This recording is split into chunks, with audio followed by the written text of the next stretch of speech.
There is something about, I think, recognizing the fact that we are lost or we're lonely or we're broken and just going, I don't have it all together. This season is highlighting that or illuminating who's not at the table, whose stocking isn't on the mantle, crying out to the Lord and running toward Him and going, I need you. Some people lost loved ones during this season, or they think, yeah, you don't know what my upbringing was. Right. Talk to us a little bit, Lisa. Kind of do one of your things. Yeah, my Christmas when I was little was incredible until my dad left.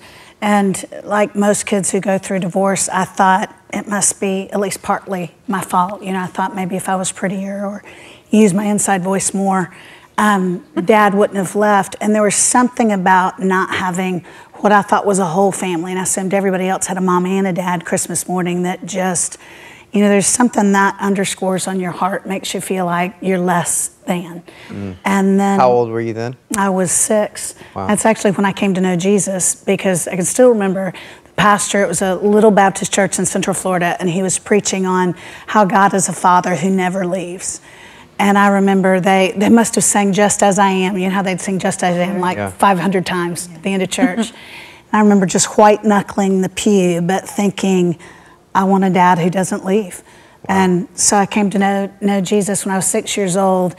And then my mom remarried a few years after that. And I thought my stepdad was, you know, I just thought he was going to be it. And we were going to be whole again. And he ended up being less than who he presented himself to be when he was dating my mom. And so anything that was supposed to be this wonderful family event was always a little disappointing, because we just didn't have that, didn't have the love, didn't have the warmth or the inclusivity.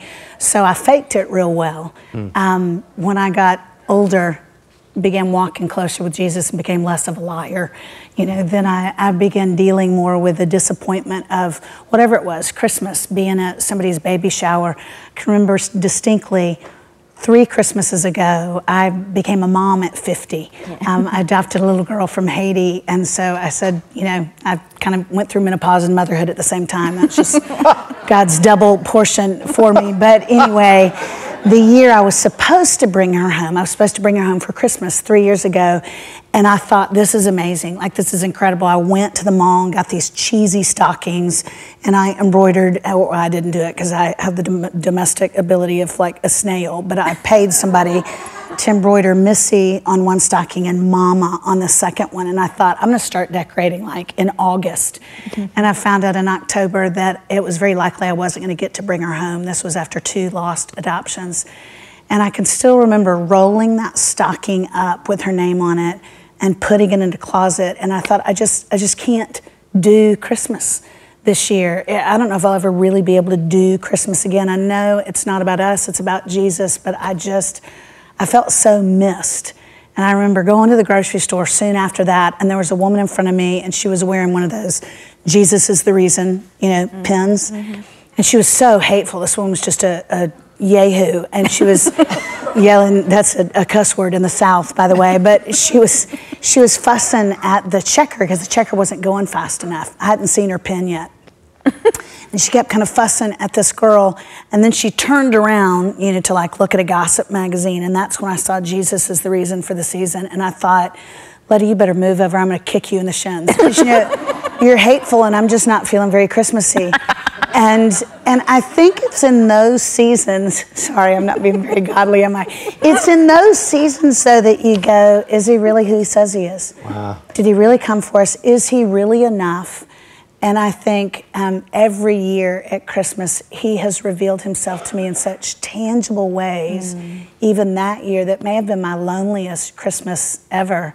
You know, I ate so much, I ended up in elastic waist pants after that lonely Christmas. That may be why my husband hasn't been calling, but God was so present. You know, he's a husband to the husbandless and a father to the fatherless. And so there is something about, I think, recognizing the fact that we are lost or we're lonely or we're broken and just going, I don't have it all together. This season is highlighting that or illuminating who's not at the table, whose stocking isn't on the mantle, crying out to the Lord and running toward him and going, I need you. I'm more aware of my need for you than I've ever been. And he is always faithful.